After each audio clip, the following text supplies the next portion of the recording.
यह कहानी है सुल्तानपुर राज्य की। इस राज्य का राजा बड़ा ही दुखी था। एक दिन की बात है। बस करो रत्नावती, बस करो। अब तुम और कितनी परेशान होगी। आपको याद है, आज ही वो दिन है जिस दिन मैंने मेरे राजकुमार को पहली बार अपनी गोद में लिया था। हाँ रत्नावती, मुझे याद है। मैं वो दिन कैसे भूल सकता हूँ। आज के दिन हमारे लाल ने हमारे घर में जन्म लिया था। उस मेरा लाल इतना कोमल, इतना मासूम था। मुझे डर लगता था कहीं मेरी सासें उसे चोटिल ना करते। पता नहीं मेरा लाल कहाँ है, किस हालत में है। मैं क्या करूँ, आप कुछ बताएं।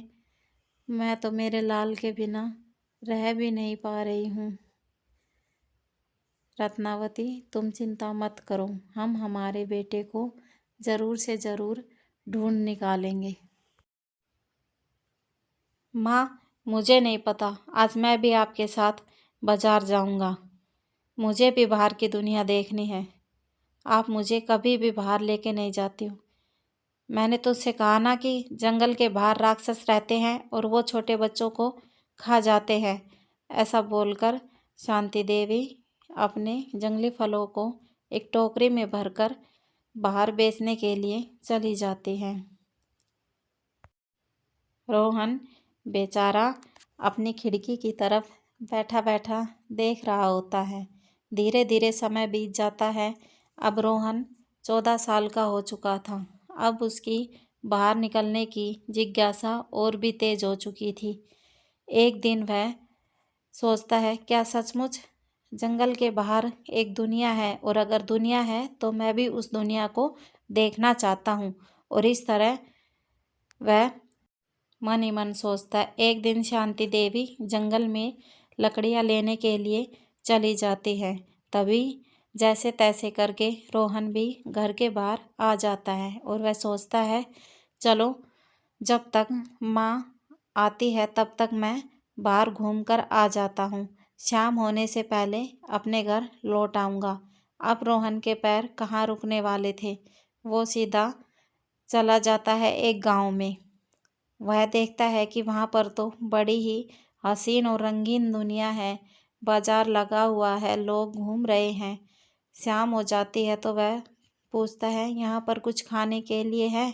मुझे बहुत भूख लगी है। तभी दुकानदार बोलता है, तुम्हारे पास पैसे हैं?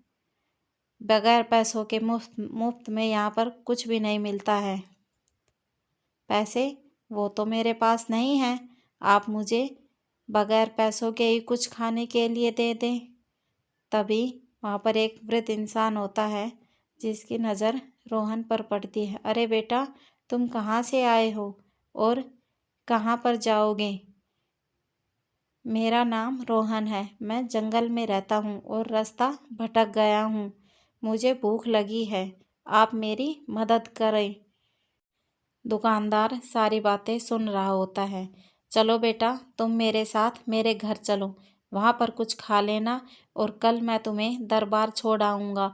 सिपाहियों को जंगल के बारे में पता है। तभी वो रोहन उस बूढ़े आदमी के पीछे पीछे उसके घर जाने लगता है। दूसरे दिन बूढ़ा व्यक्ति राजा को बोलता है, राजा की जय हो। राजा जी, ये बच्चा गांव में खो गया है। इसे आप सिपाहियों को बोलकर इसके घर पहुंचा दें। क्या? कैसे खो गया है? और ये बच्चा कहाँ से आया है? ये बता रहा है कि ये जंगल से आया, लेकिन जंगल में तो जंगली जानवरों के अलावा और कोई भी नहीं रहता है। तभी राजा का तोता उसके सर पर आकर बैठ जाता है, जिसे देखकर सब आश्चर्यचकित हो जाते हैं। राजा चिंता में पड़ जाता है कि ये क्या हुआ। वह तोता तो राजा के सिवा किसी के पास भी नहीं जाता था, लेकिन आज वो रोहन के पास चला गया।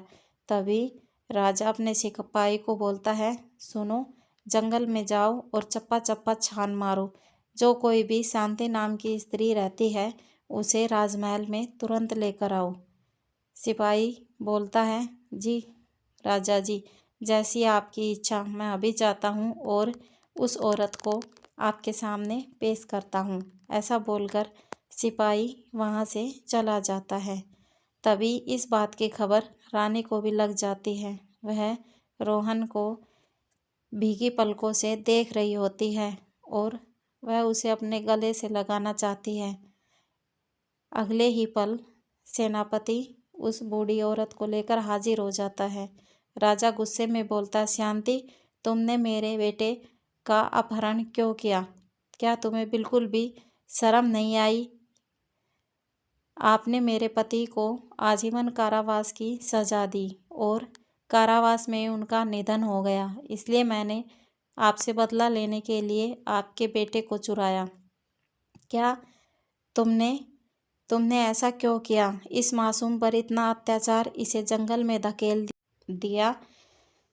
शांति, तुमने ये अच्छा नहीं किया। तुम्हारा पति देशद्रोही था और उसे उसकी सजा मिली है। अगर तुम्हें मैं इसकी सज़ा दूं तो तुम्हारे लिए सजाए मौत होगी। इसके अलावा तुम्हें कोई सज़ा नहीं दी जा सकती। हर सज़ा तुम्हारे लिए छोटी है। राजा जी, आप मुझे जो सज़ा दे वो मुझे मंजूर है, लेकिन मैं क्या करती? वो मेरा पति था। चाहे देशद्रोही हो या देशभक्त, था तो मेरा पति। आपने अच्छा नहीं किया। और तुमने क्या अच्छा किया है? तुमने एक माँ को उसकी औलाद से दूर कर दिया। मैंने 10 साल आंसू बहाए हैं मेरे बेटे के लिए। तुम्हें पता है मैं कितनी तड़पी हूँ। नहीं शांति, इस गुनाह की कोई माफ़ी नहीं है। हम तुम्हें सजाए मौत ही देंगे।